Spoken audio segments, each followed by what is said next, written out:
Guys, Pastor Mike, just wanted to first of all give a huge shout out to the many people who helped cover in my absence today.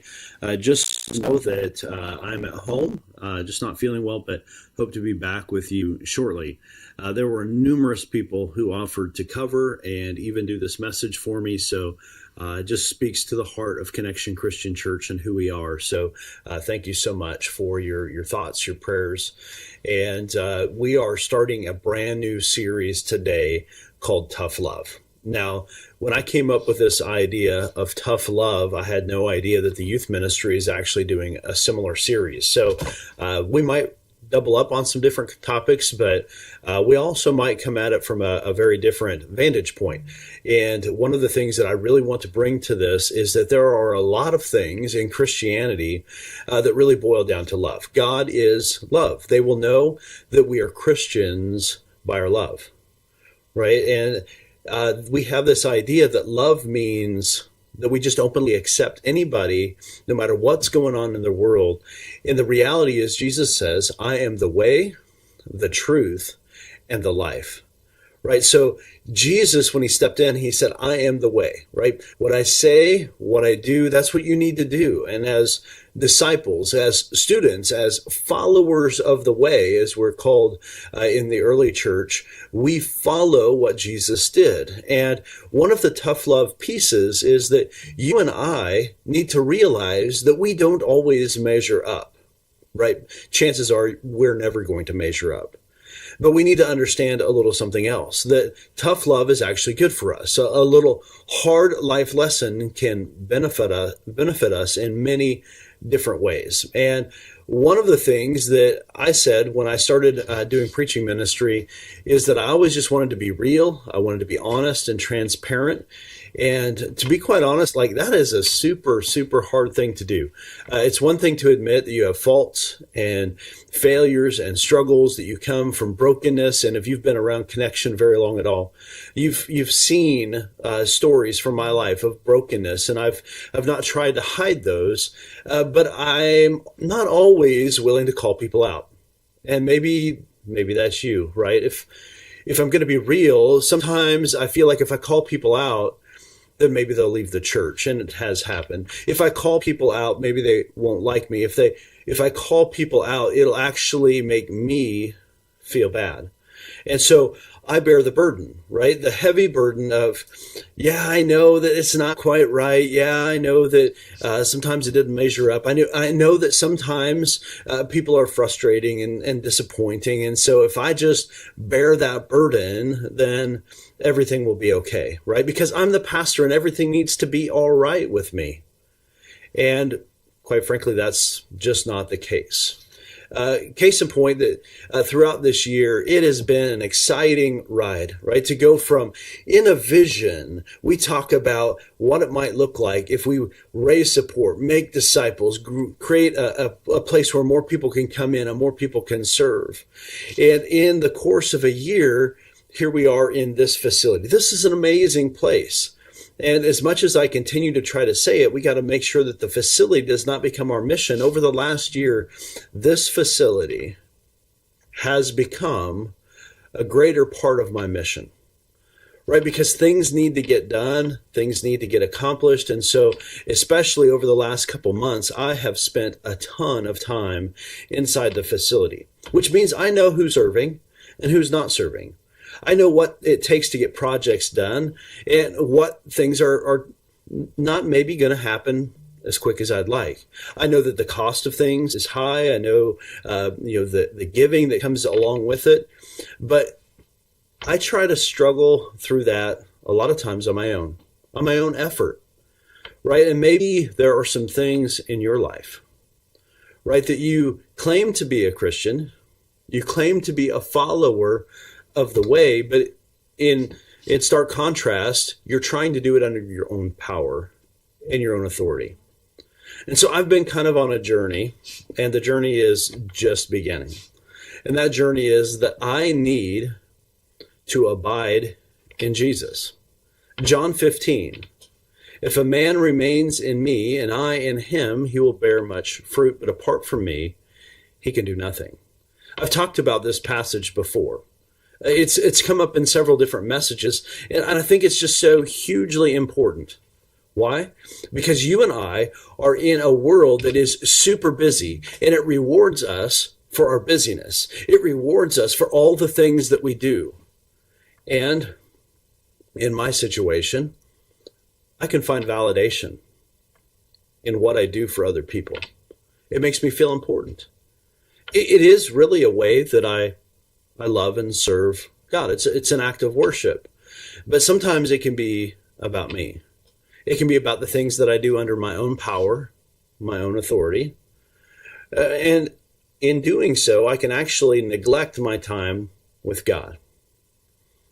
And here's the truth of the matter, right? Here's the tough love. You guys, it's enough of saying that we're too busy to read our Bible, that we're too busy to pray. We're too busy to get engaged in other people's lives and to love on them. I think that there's a story in Scripture that kind of hits that, right? The Good Samaritan. The guys who were expected to stop, they didn't stop. They were too busy. They were too bothered. They couldn't be burdened. And in reality, sometimes that's us. We're too busy trying to make a dollar, too busy trying to get ahead, too busy taking care of our kids, too busy chasing the American dream, too busy making sure that they get into the right academic programs, the right athletic programs. And you and I, let's be real, sometimes we are not in a healthy relationship with Jesus. We are claiming Christ, but we are far from abiding. We claim Christ, but we're not following the way. So in reality, it's pretty hard to be a disciple. It's pretty hard to be a follower of the way if, in fact, we're not following the way. So I want to ask you a really difficult question, right? So just think with me for a moment. What are some excuses that you have made? When have you been too busy for Jesus? What excuses are you making so that you're not really connecting with him?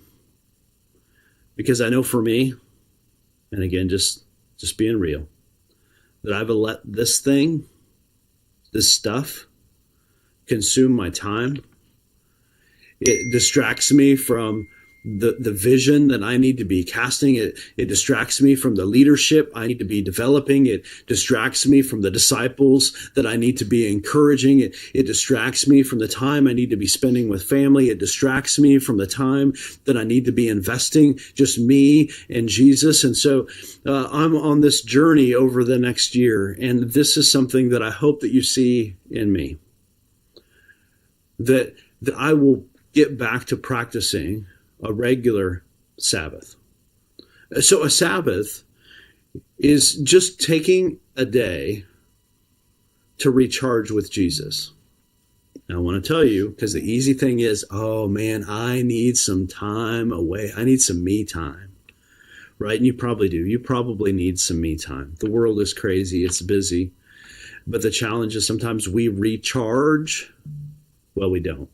We do the things that we want and the things we don't want, but we're not really spending time with Jesus, who is our power source. I shared with my small group on Wednesday that we had this generator in my science class as I was growing up. And it was kind of a cool thing because you could complete a circuit and hand crank and you could feel the electric current kind of go through you. And if you expanded that and you had other people around you, you could create that circuit in a much bigger way. And it was kind of this electric wave, of just energy going through. And if at any point in time that somebody stepped away, if they broke the circuit, the energy, the electricity wasn't passing through them. And guys, you and I are meant to be a conduit of the Holy Spirit's power to other people. But anytime that we let go and break the circuit, other people aren't seeing Jesus clearly in us. So I'm going to ask you again, what's keeping you from connecting with Jesus? Let me ask you another question. What are you willing to do so that you can connect with Jesus better? What is it that you're going to stop doing? Hard question, right? Hard truth. You and I all have things that you and I do that inhibit us from connecting with Jesus. We all have things that we seek out to, well, self-medicate, to numb ourselves from the busyness, from the chaos that the world brings, from family drama, from financial issues, from our health concerns, through our job, and so much more, right? And maybe you're a binge watcher, right? One show after the next. Maybe you're a gamer. And so you just keep going after that next fix. Maybe that next fix literally is that next endorphin hit that you get from drugs, alcohol, sex, or many other things, right? And we chase after these things in an attempt to feel better about ourselves, but those things aren't the true thing, right? Those things aren't the life. Those are actually a deception of Satan. Not that those are bad things, but when those things become the thing, when those things become our God, then you and I are, well, we're chasing the wrong thing, right? And so many times I can chase the wrong thing, right? The number one competitor for God in my life is my spouse. The number two competitor for God's place in my life is doing good things for other people. Well, if I'm going to be honest, and let's be real, the number one competitor for God's position in my life is me. What I want, the way I want, how I want. And so I want to seek what makes me feel good, what makes me feel valid, what makes me feel significant. And sometimes those are chasing pleasure, activities, busyness, even helping other people. And I, in particular, can be so busy doing the things of God that I'm not doing the things that God actually wants me to do. And so here's the reality, right? You and I, the circuit is broken. We don't have the power source running through us, at least not the full magnitude of the power. And so what we try to do is we add other things to it, right? If I can just add a power strip, I will send more power. If I can just connect to a specific device, a specific feeling, a specific energy or person, right? Then I'm going to be able to accomplish more, to feel better. But the only thing that's going to complete that circuit is to get back to Jesus, to abide. And so it'd be crazy, right? You and I, we're not plugged into an outlet, into the power source, yet we continue to add more electronic devices. We add our cell phone charger, we add the TV, right, the desktop computer, the latest fad. Maybe it's not an electric current at all. Maybe it's relationships. Maybe it's busyness. Maybe it's laziness. Right? And we pursue those things and we just add those things thinking it's going to make us feel better, thinking it's going to allow us to succeed. But in reality, the thing that's going to send that electrical current through your body is to get plugged in, right? To get plugged into Jesus. Now hold on with me for a second, because I'm not saying get plugged into church. I'm not saying get plugged into a small group. I'm not saying that you need to get more busy. I'm actually saying you and I probably actually need to get less busy. So what is it that you need to stop doing so that you actually take the time to connect with Jesus? It's a question I'm asking. What is it, Mike, that you need to do? Where is it, Mike, that you have been seeking your validation, that you've been finding your energy? So many things, right? And if I can just make it to the next stage, right? If I can just get through this season of life, if I can just get through this broken relationship, if I can get just through this workplace trauma, then things will be better. But here's the reality, right? It won't. That hurdle is soon going to be replaced by another hurdle, by another hurdle, by another hurdle. And those steps of faith, man, they get harder. When it comes to looking back to find time and ways and energy to connect with Jesus, it gets harder, not easier. Why? Because the cost gets greater. We have to put a hold on relationships. We have to put a hold on achievements so that we can seek what is most important. Now, here's what we learn from John 15. If you abide in Jesus, you will bear much fruit. If you abide in Jesus, you will bear much fruit. Apart from Jesus, you can do nothing. There's nothing, right? You can't add more to get more fulfillment. We have to connect with Jesus. And too many of us, shooting straight, tough love, too many of us are making too many excuses. And in all reality, we profess Jesus, but we don't measure up. We profess we believe, but we don't care to take the time to actually spend with him. We profess that we're a Christian, that we're following after Jesus, but in reality, it's a hollow form of legalism, a fake religious Christianity that has no heart for Jesus. Somebody once asked me, if you got to heaven and everything was absolutely amazing, but Jesus wasn't there, would that be good enough? If you got there and all there was Jesus, but nothing else, is that enough? Too many times the answer is no. I'm cool without Jesus. I want just enough Jesus to be the seasoning on the top. I want just enough Jesus to save me, but not enough to actually transform me, to change me. But when we abide with Jesus, changes naturally happen. We spend time with the way, and we begin to follow the way, right? It comes from a heart being united with Jesus that leads to transformation. And you see, that's kind of what I've been missing. How about you? So many times, just going through the motions, doing the Jesus things, going to church, going to a small group, trying to manage, getting to the end of the day and being wiped out, not recharged, not being able to sleep, consumed by thoughts. I was reading a book, a couple of them actually recently, that have been hitting home pretty hard, and maybe that's a reason I chose them. One is by John Mark Comer, The Ruthless Elimination of Hurry. Guys, this is a book that I think all of us would benefit from. The Ruthless Elimination of Hurry. So distracted by the world that we miss the time with Jesus. The other one is The Emotionally Healthy Leader by Pete Scazzero.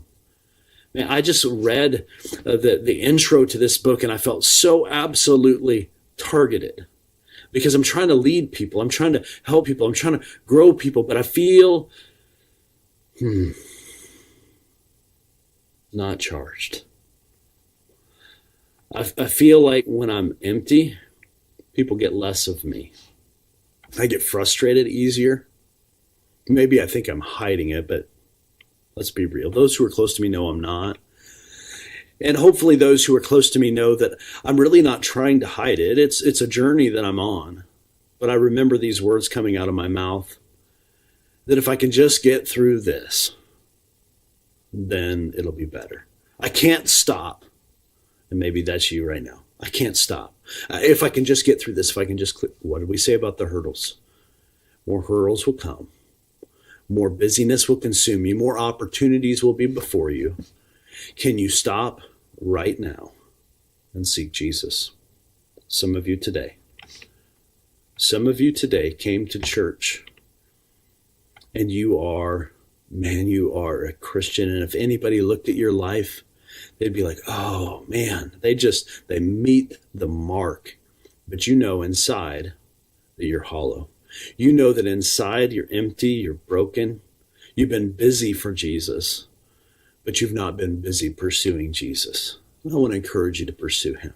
For those of you who may be brand new to Connection Christian Church, brand new to the faith, right? You've been trying to figure out, amidst all the brokenness, there's probably something that has led you here to this moment today. The loss of a loved one, the loss of a friendship, a hardship you're facing in life, of many different kinds, right? And in that brokenness, you're like, I've been trying to fix it myself. I've been trying to pursue after these other things. I've been trying to numb the pain, to cope with the madness. And so you're finally there, ready to pursue Jesus. And can I tell you this, right? You don't have to pursue all of the do's and the don'ts. Guys, all those do's and don'ts, those are like adding other things to the surge protector. If they come out of your efforts, if they come out of your hollowness, your brokenness, your lack of energy, all they do is make you more tired. All they do is wear you down. So why is it that Jesus said in Matthew 11, come to me, all you who are burdened and heavy laden, and I will give you rest. Right? There are a number of different teachers that we could follow. The world is full of them. The internet is full of them. You can go to any YouTube, any website, and find somebody who's waiting to consume your time and tell you the things that you need to do or not to do. And in all reality, I'm not telling you not to do those things, but do those things come as a relationship with Jesus, a natural overflow in your life? Because if you're simply just trying to do them, man, that is a heavy burden to bear. And that's not the one that Jesus gave us. All of the other teachers, the rabbis, were giving a heavy yoke to their students, their disciples. And Jesus said, hey, I just want you to abide with me. And he took his disciples, and for the next 3 years, they just spent time together. And he showed them what to do and how to behave. And one of the things that is so amazing about Jesus is amidst all of the busyness, all of the people wanting his attention, and you see this multiple times, even once in a crowd where somebody just touched his garment and the power left him and he knew it. Right? But the Savior of the world took the time to get away and to recharge. When's the last time that you recharged in Jesus? When's the last time that you read the Bible just to pursue Jesus? Can that be my challenge? Right? That you and I would just take that time, set it apart. Stop saying I'm too busy. Stop saying, yeah, I've been meaning to, I've been wanting to, I really should do this, and actually take the time. Right? Maybe it's in the morning. Maybe it's in the evening. Maybe you have a nap time opportunity in the afternoon, not for you, for the kids. Now you get to be in the presence of Jesus. I'm going to read to you a couple more passages. This is coming from Matthew chapter 7. In it, Jesus is delivering his most lengthy sermon in Scripture, the Sermon on the Mount. And he says in verse 15, beware of false prophets who come to you in sheep's clothing, but inwardly they are ravenous wolves. You will recognize them by their fruits. Are grapes gathered from thorn bushes, or figs from thistles? So every healthy tree bears good fruit, but the diseased tree bears bad fruit. A healthy tree cannot bear bad fruit, nor can a diseased tree bear good fruit. Every tree that does not bear good fruit is cut down and thrown into the fire. Thus you will recognize them by their fruits. As I know that this passage is talking about false teachers, right? That you're going to know if somebody actually follows Jesus by the things that they say? No, by the things that they do. Right? Because if they are connected, if they abide in Jesus, you're going to see it naturally by the things that come in their life. So when other people see you, what fruit do they see? What persona do you give off? Is it tired, irritable, crabby, overwhelmed, anxious? They see the fruit of Jesus. Galatians 5. For the fruit of the Spirit is love, joy, peace, patience, kindness, goodness, gentleness, faithfulness, and self-control. Guys, sometimes that's not me. And if I'm willing to bet, sometimes that's not you either. Now, maybe you put on a good show. On the outside, it looks like everything's together. You've got your church clothes. Right, but deep inside, you know that you're not abiding with Jesus. And so it's easy to get agitated. It's easy to be impatient. It's easy to be judgmental. and not to really be caring. But I think it's impossible when we abide with Jesus, when we spend time with Jesus, to not look and act like Jesus. And so when he says the most important command is this, to love the Lord your God with all of your heart, all of your soul, all of your mind, all of your strength, right? When we do that, it will naturally flow into commandment number 2, which is the bonus, right? That you should love your neighbor as you love yourself. Right? Sometimes it's so hard to love ourselves, but when we abide in Jesus, his love can flow over us and through us, and we become a conduit that reaches out to other people. And the love of Christ cannot be hidden because it overflows from us. Right? And we become naturally a producer of good fruit. But whenever we chase after the fruit, when we try to do it, it's empty. You can fake it, right? You can probably pull the wool over my eyes. The people in your workplace probably got them fooled. Maybe your mom and dad, your kids, right? You think that you've got them fooled, but God looks to the heart. So where's your heart? Where are you spending your time at? Guys, this might be a tough love thing. You need to stop. I need to stop chasing after the things of God, chasing after the things of the world, and just spend time with God. Allow the love of Jesus to consume me and move through me. Imagine what the world would be like. Imagine what our community would be like if you and I got off the throne of busyness and spent time with Jesus. Imagine what your family would look like, your marriage would look like, if you were more like Jesus, not on the outside, but flowing from the inside out. Gosh, I think the world would be a much better place. I think that marriages would be restored, that kids would grow up with parents who just couldn't help but love them, encourage them, and build them up. And it would also lead to a place where heaven is more full, that we're all looking forward to Jesus and not the Amazon delivery, right? Not the next big high or the next relationship, but instead we're looking forward to the presence of Jesus. Is that you? Is that you? Will you join me on this journey to abide with Jesus and bear more fruit? And if not, what are you doing? What are you doing? Is this where you want to spend your time? Learning about Jesus, but not pursuing him? Maybe it's just me, but there's some tough love.